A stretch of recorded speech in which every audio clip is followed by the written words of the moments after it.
The video today comes from a clinic I did in March 2019 in Canberra. A lady, Sally Maynard, brought along her horse Volley. He was a 9-year-old Warmblood thoroughbred cross. He'd had a short stint as a show jumper, and that proved pretty unsuccessful. Sally had had a serious accident on him, and she'd lost a lot of confidence. And you'll see why it's possible she had an accident. He's very reactive, he's very volatile. A really sweet horse, really smart horse, but very confused. And when he's not sure, his thing is to get big. That was his go-to: run back, pull back, rear up, all those sorts of things, run sideways, whatever it took to escape any sort of feel or any sort of pressure. And Sally didn't really know what she was going to do with him. So she brought him to a clinic. And what you're going to see is the first day of a 4-day clinic. Unfortunately, we didn't get the very first part of the session on video. We've really got the second half. So you're not going to see those moments where he reared up and ran backwards and just did everything he could to be out of there, and also get a little threatening to me, and just terribly troubled and confused horse. It was very sad. It really broke my heart to watch this when we started. But you're going to see the second half where he's starting to make changes. By the end of the 4 days, it was a different horse. You wouldn't have recognized him as being the same horse as on the first day. So I was really pleased with that. Sally, I haven't seen the horse much since the clinic because the owner moved interstate, but I was in contact with her yesterday, and she tells me things are going really well. She's gained a lot of her confidence. She's riding him bareback and with a halter, and she's getting ongoing help, and things are going from strength to strength. So that makes me incredibly happy to hear, because he's a really nice horse, and I'm really pleased to hear that. So this is basically raw stuff about what happened in the second half of the session. And so you're going to see some action. You're going to see me get big. You're going to see the horse get big. You're also going to see me get really quiet. And I want you to be aware of those really quiet moments. They're the ones that most people miss. And that connection that builds. I don't want you to use this video as a how-to. I don't want you to see what I'm doing with Volley and say, well, my horse does that too, and try it on your horse. Do not do that. I want you to see the principles. I want you to think about what I'm trying to do, and I try to explain as much as I can without overwhelming you in the video. But I want you to see the principles and think about them and try and understand them. I want you to get a handle on the why, and not so much on the how. I hope you find it really instructive, and I'm happy to answer questions about it. So we'll get on with it, and I hope you enjoy. Front foot across. Now stop. Get that hindquarters around. Now stop. Take that foot back. I said 1 foot. What is your problem? Take that foot forward. I'm talking to you. Volley has an ingrained habit of wanting to lean against my hand, particularly when being asked to come forward. So I firm up, slap my leg, to help him try something else, to get him to search for a new way of responding to the feel on the rope. Bring that foot forward, thank you. A lot of Volley's resistance comes from the fact that he doesn't want to engage with me mentally, and he's always looking for a place to be that's not associated with being with me and following my feel. This is part of who he is and the training he's had over the years, and is to a large extent the reasons why he can be so volatile and at times even dangerous. So what you can do when you have a horse that refuses to get involved in the conversation is to motivate him to try and participate and engage with you. You have two choices. You can either work and teach him to do things that he doesn't know how to do, and that inspires him to pay attention because he doesn't know what's coming up next. The second approach is to help him to do things he does already know how to do, such as move his feet, but with a specificity and a particularness and a pickiness that requires him to mentally engage and be part of the conversation. And that's what I incorporate into this training clip that you'll see. Over and over, I keep asking Volley to do things he knows how to do, but I'm putting a specificity and an accuracy that he doesn't know and it's not familiar. And it requires him to mentally participate and focus. And hopefully if you watch to the end of the video, you'll see the results of that. Take that foot back, just the foot. That'll do. Take that other foot across. That'll do. Bring that hindquarters across. Come on. That'll do. Come forward. Don't lean on my hand. You'll be an ex-volley. Step back. Come on, I'm asking you to step back and go around to your right. Good. No, step back, go around to your left. Back. Good. Take that shoulder over there. Now stop. Go forward. Now slow it down. Slow it down. Slower than that. Slower than that. Go back. Go back. In case you're wondering why did I firm up so strongly with Volley, it was because I asked him to not lean on my hand and to step back. And the first time he pushed a little and I just firmed up just a fraction. The second time when I asked him, he pushed a lot and lent a lot of weight into my hand, and I matched it plus some, and that gave him a bit of a shock and he jumped back. But the answer to the problem that he was facing was not to lean on my hand. Don't tell me you've got other things on your mind, got other things to do. Go forward. No, go back. Don't stop. Just go forward, go back. No, don't stop. Come forward. Don't stop. Go back. Step over there. Over there. No, that's not what I want. You can forget about that. Step that shoulder over there. Thank you. Thank you. Now come around. Come around me. Now step to the outside. Come on. And soften. A little heavier in my hand than I'd like. There, don't do that. The reason I said don't do that to Volley is because he went from following my feel to leaning on my hand, which told me that he had changed his plans. Instead of going with me, he was going to go against me.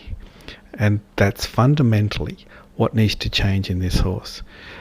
I'm always asking for softness because softness, following my feel, indicates that his thoughts and my thoughts are on the same page. And when they're not, I need to help him get back onto the same page as I am. You can let go of that. Get a bit of softness. I'm not interested. You let go of those thoughts to have an argument with me.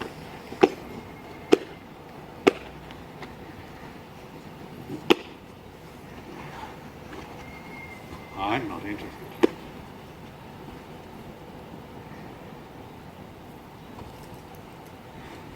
Let it go. My goodness. You can probably notice the worry and tension that's come into Volley because I've just firmed up, and that tension comes from his lack of clarity. But I now have his focus, and now that I have his focus, I can clear up what I'm asking, and so that it gives him understanding, and the clarity will give him comfort, as you'll see as we progress. Step out. Good. Now step back. Are you ready? No, you weren't quite ready, were you? Are you ready? That was a little try. I'll give that to you. Are you ready? How about you stepping out over there? How about go forward? That's not ready. That's not ready. Now here I feel I made a mistake. Volley tried to come forward at this instant and I missed it and I asked for more. It would have been better to have released and let him take that moment and moved on from there. No harm done, but it clearly in my mind was a mistake.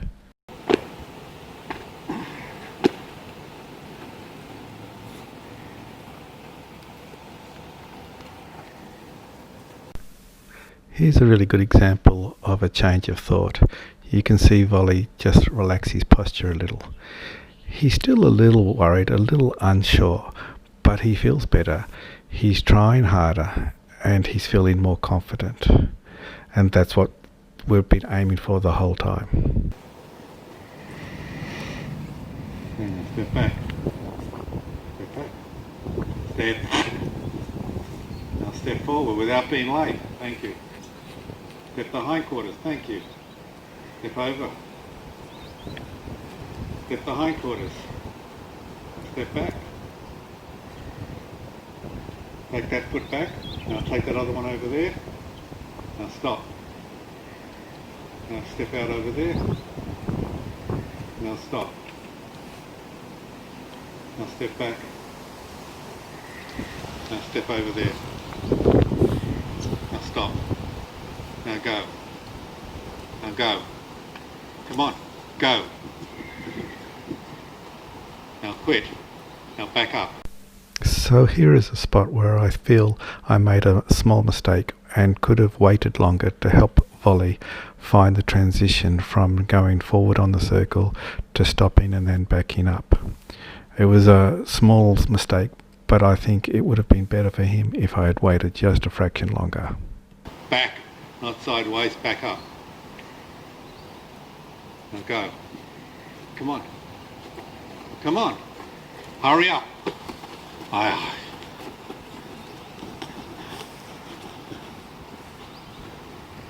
Bring that.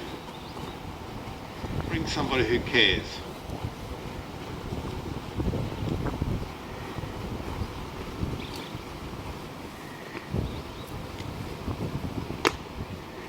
Have your toilet break.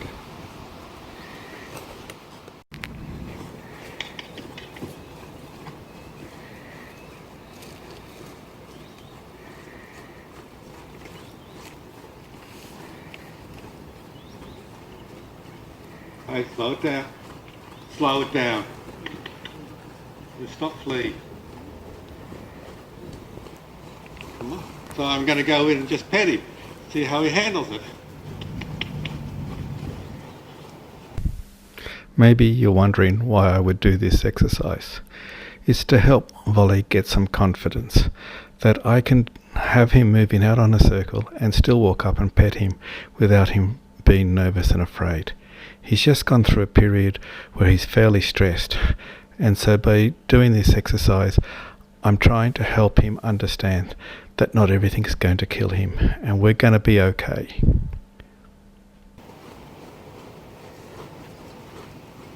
Come on. Let it go, little guy. Proud of you. That's a little change. That little change I just referred to was the fact that Volley went from a really tight, very nervous, worried horse by my approach to he just fractionally relaxed. You can see a slight change in posture and the way his feet hit the ground just softened a fraction. Feels a little better there. Let him out again. Don't leave, little guy. Don't leave, you're leaving. Hey. I hope you can see there that Volley was mentally trying to disconnect from me. He was checking out what was going on out on his right more strongly, and he was getting a little brazier through his body. And I did a little on the rope, just a little feel on the rope to mentally bring him back to me, and then I relaxed. Good lad. Aren't you clever? Are you ready? I want you to notice how Volley is leaving out through his right. You can see that his focus is out to the right and his body's lined up to push out to the right. So I decided to interrupt that and do something dramatic about it. Not okay. Are you ready? Now you're just showing off. Compare this to a moment ago when I pulled hard on the rope to get Volley to pay attention to me. This time Volley was going around me, and I just put a small feel on the rope and stepped my feet slightly, and Volley's thought came right around and he faced up to me. Very different from just the time before.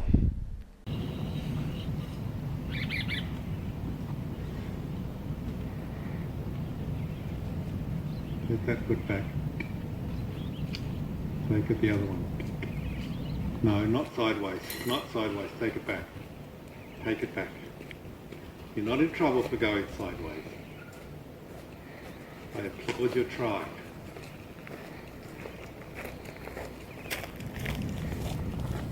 Think out there. Think out there. Not so hard.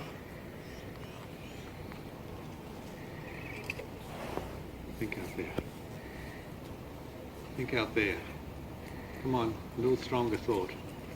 A little more, you're close. You're right on the teetering on the edge. Nope, I'm not interested. Backing up's going to get you nowhere. Think out there. Thank you. Step your feet.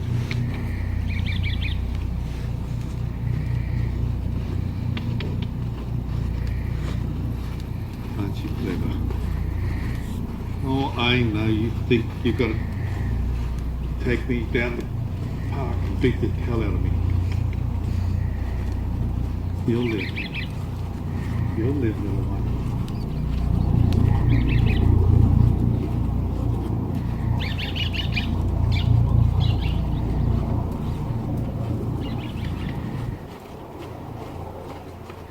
Now, Sally, I know I've been doing a lot, and maybe it hasn't been very clear to help you understand. One of the things I'd like you to really be aware of is that everything I do, it comes from what happened before.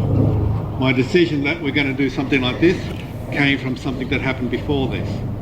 And my decision that we're going to stop it and do something else comes from the fact that there's a change, not just in the way he was moving, but in the way he was feeling. And those are the things that I'm always asking myself when I ask things there, the backup. So I asked him to step around, his thought left, and I said back up. I want to point out just at this point that you could tell that Volley's thought had left just before I asked him to back up, because when I asked him to back up, he shook his neck in an indication that I had interrupted him in a way that didn't feel good to him. And he's in a better spot than when I started, but he's been to hell. But that's all right, he's not coming home with me. He needs the clarity, and he doesn't need the exercises. And I'm not against exercises; they're useful. But he doesn't need the exercising. He needs the mental connection that you can achieve with the exercises. And I would urge you to try and really figure out how you connect what you're asking him to do with his feet with how he feels inside, and try and make the priority that you get a change in his feeling. And if you get a really super good change in his feeling and his focus and his softness, but his feet are not as accurate as you'd like it to be, not as correct, precise, whatever, I don't care right now. I care later on when we're going to compete at the Olympics. But right now, so that I can then put the pressure on him to get him accurate with his feet and the way he moves and his movement, how balanced he is in his cantilever changes and stuff like that. That'll come, but this needs to happen first.